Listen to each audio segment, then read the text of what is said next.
লজ্জা এবং বদান্যতা, এই দুইটা গুণ যার ভিতরে থাকবে আল্লাহ তাআলা তার মর্যাদা বৃদ্ধি করবেন। এ সম্পর্কে হাদিস, আল হায়াউ ওয়াত তাকাররুমু খাসলাতান মিন খিসালিল খায়রি। আল হায়াউ অর্থ হচ্ছে লজ্জা, ওয়াত তাকাররুমু অর্থ হচ্ছে বদান্যতা, খসলাতান মিন খিসালিল খায়র, এই দুইটা গুণ ভালো গুণের অন্তর্ভুক্ত। লজ্জা এবং বদান্যতা অর্থাৎ দানশীলতা, এই দুইটা গুণ হচ্ছে ভালো গুণের অন্তর্ভুক্ত। লাম তাকুনা ফি আবদিন ইল্লা রফা আল্লাহু বিহিমা, যেই ব্যক্তির ভিতরের মধ্যে লজ্জাশীলতা থাকবে এবং দানশীলতা বদান্যতা থাকবে, ওই ব্যক্তির মর্যাদা আল্লাহ তাআলা দিন দিন বৃদ্ধি করে দেবেন।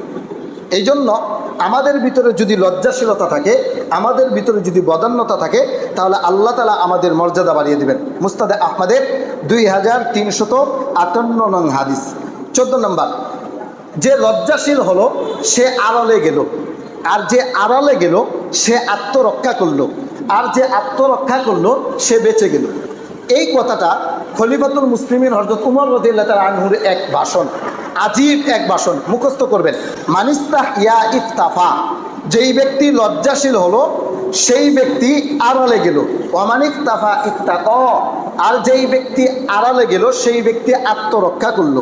ওয়ামানিত্তাক উকিয়া, আর যেই ব্যক্তি আত্মরক্ষা করলো ওই ব্যক্তি বেঁচে গেল।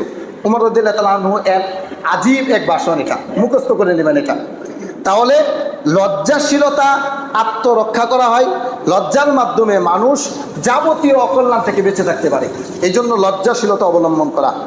15 নম্বর, যার ভিতরে লজ্জা থাকে ওই ব্যক্তি সৎ মানুষ হয়, যার ভিতরে নির্লজ্জতা থাকে ওই ব্যক্তি অসৎ মানুষ হয়।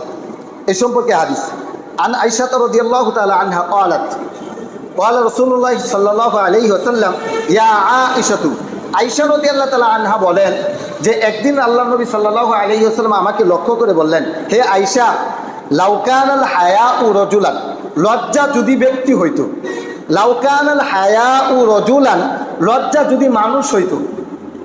বাকি তরজমা এইভাবেই, এটা কি সম্ভব নাকি লজ্জা মানুষ হওয়া সম্ভব? কিন্তু তরজমা এইভাবেই, লাউ কানাল হায়াউ রাজুলান, যদি লজ্জা মানুষ হইতো, কানা রাজুলান সলিহান, তাহলে ওই মানুষটা সৎ মানুষ হইতো।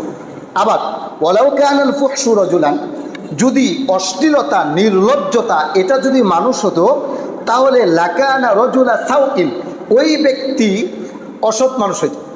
অর্থাৎ রাসূল এর মাধ্যমে বুঝিয়েছেন, যদি কোনো ব্যক্তির মধ্যে লজ্জাশীলতা থাকে তাহলে ওই ব্যক্তি হবে সৎ মানুষ, কোনো ব্যক্তির মধ্যে যদি নির্লজ্জতা থাকে ওই ব্যক্তি হবে অসৎ মানুষ। আমি কি কথাটা বোঝাতে পারলাম? তাহলে লজ্জাশীল যদি কোনো ব্যক্তি হয় তাহলে ওই ব্যক্তি হবে কি মানুষ? সকলে বলেন সৎ মানুষ। আর যদি নির্লজ্জ হয় তাহলে কি মানুষ? অসৎ মানুষ।